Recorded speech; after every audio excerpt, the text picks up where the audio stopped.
The first thing you want to do is clean the area where you're going to be working. So dust, sweep, mop, and wash your hands. The next part, you're going to need a ring, a glue gun, and glue sticks. I tried to get some good glue sticks, so I got Gorilla glue sticks, which is brand name in my area. And the glue gun, I have a mini glue gun, but I believe any hot glue gun will work. There shouldn't be a difference. And then the ring, I usually get the 7-inch ring, just because it just seems like a good size for a dream catcher to me. I have done dream catchers smaller and bigger than 7 inches, but it's pretty much the same thing. It's pretty much the same steps. And then you're also gonna need, well, this is either called cord, flat cord, or flat rope. It's basically, some stores call it rope, some stores call it cord. So it's just, those are a few names people call it. But it's flat on one side, and then if you put it sideways, it's like really thin. So you want flat cord. And then this comes in a lot of different colors, so you can choose whatever color you want with these cords. And then I did calculate for a 7-inch ring.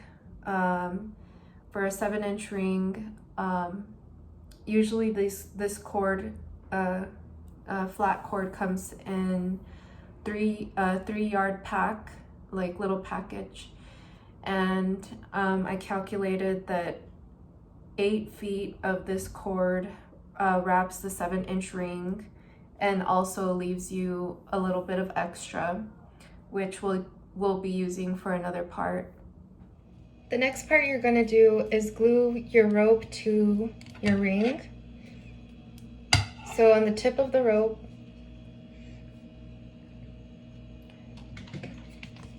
you're gonna just put a dot of glue, and you don't want too much glue because it could, when you put it on the rope, it could get on the sides, and then it might burn your finger if you touch it.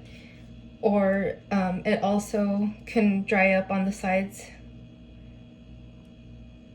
and then when it dries up on the sides, it's visible, so you could see the hot glue sticking out. So try not to put too much glue, but put enough. And then we're gonna keep wrapping around in circles around the ring. So we're gonna keep wrapping the rope around the ring. So we wanna fasten the rope good to the ring. So I'm gonna put super glue on 5 loops. So I've done 1 loop so far. So I'm gonna do the second loop.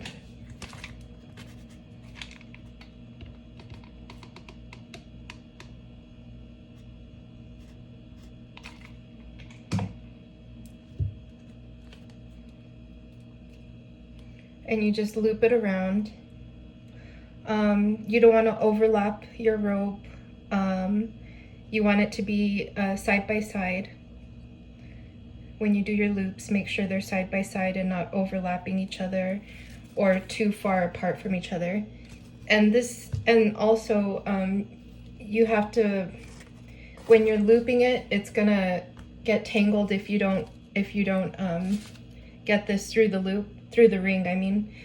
So you have to keep putting this through the ring. And then, so I'm gonna do a third loop. So I'm gonna put a dot of glue.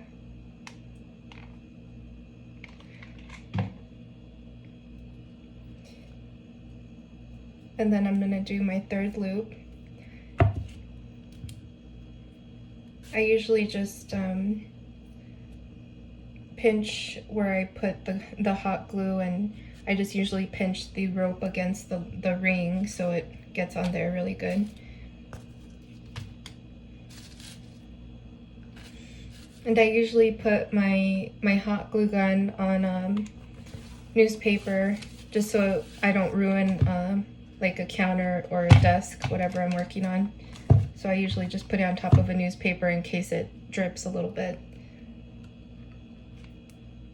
And then you're gonna keep looping around, this time without hot glue, until you're an inch from where you began your loops. So the next part, we're going to do the same step as before, where we put hot glue about five loops. So we're gonna do that here at the end. And then you're just gonna get scissors and cut off the excess.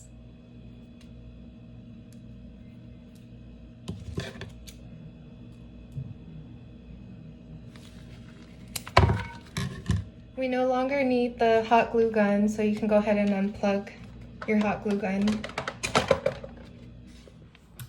If for some reason there's not enough cord to go all the way around the ring,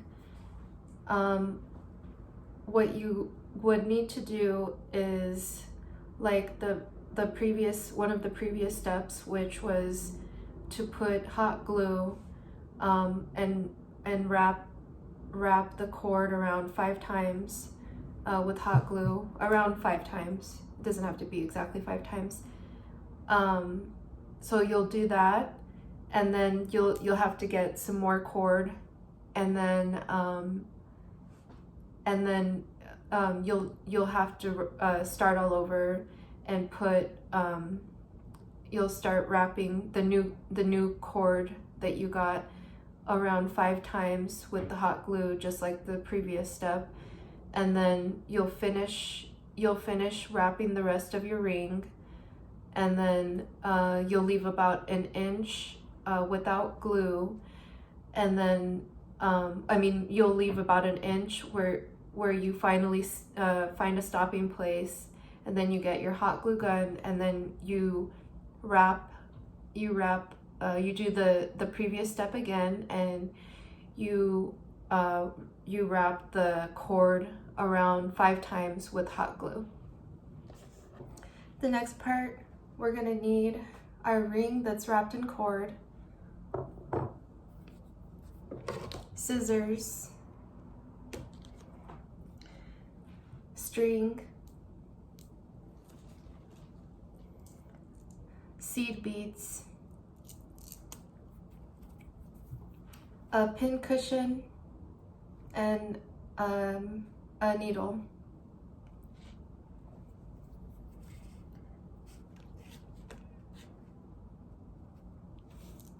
So for the string, this is the strongest sewing string that I've found. It is upholstery string, and it's by Coates and Clark. I don't know if you can read that, but it is upholstery string. It's very thick, so this should last a long time. And then I said seed beads, but actually you could use whatever beads you want. It's just the way that I make my dream catchers. If I get bigger beads, I can't really get the beads to the center if they're bigger, but with seed beads I can get a lot of the dream catcher with beads on it, because they're smaller, so they fit better. But you don't need to get seed beads, you can get any beads, but seed beads do cover more of the dream catchers that I make. I get the 6-0 seed beads. These ones are silver, but you can get, I think you can get like any color of seed beads. And then the next step we're gonna do is put the string on the ring. I'm gonna be using imitation sinew just because it's thicker, and you should be able to see it better on the video. So the first thing you wanna do is cut how much you need. So same with the upholstery string, you're gonna do 3 arms lengths. So I'm gonna go, oh, this is gonna take a while. Just about 3 arms lengths. The length of my arms is about 4 feet. So 1, 2, 3.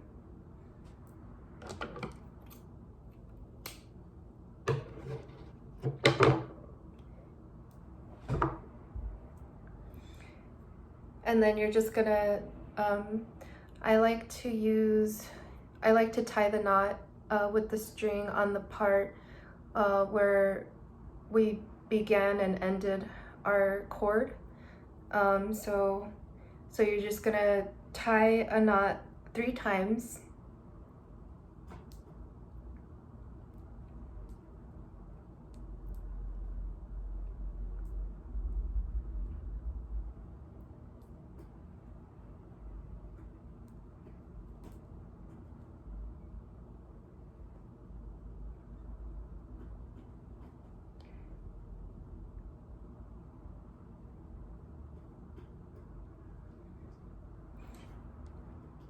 And then I do like to leave some extra string here because I like to see where my knot is, because we're gonna need to know where the knot is in a different part. Then the next part we're gonna do is we're going to we're actually gonna wrap the string around the ring now. So, but instead of doing it next to each other, we're gonna do wraps about 1 inch apart from each other. So approximately 1 inch apart from each other, we're gonna go ahead and do that. I forgot to mention, so with sinew string, we're not gonna need as much string to cover. I forgot to mention, with sinew string, we're going to be using less than we would with the upholstery string to do the whole dream catcher.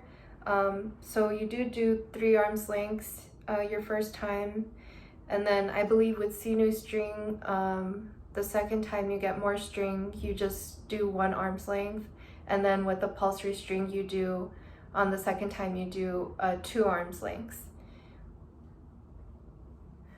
I also forgot to mention with sinew string, the loops are going to be about 1.5 inches apart versus 1 inch apart with the upholstery string, because it's thicker, so you can't get the weave as small as the smaller string. So the next part we're going to do is attach a needle to the end of our sinew string,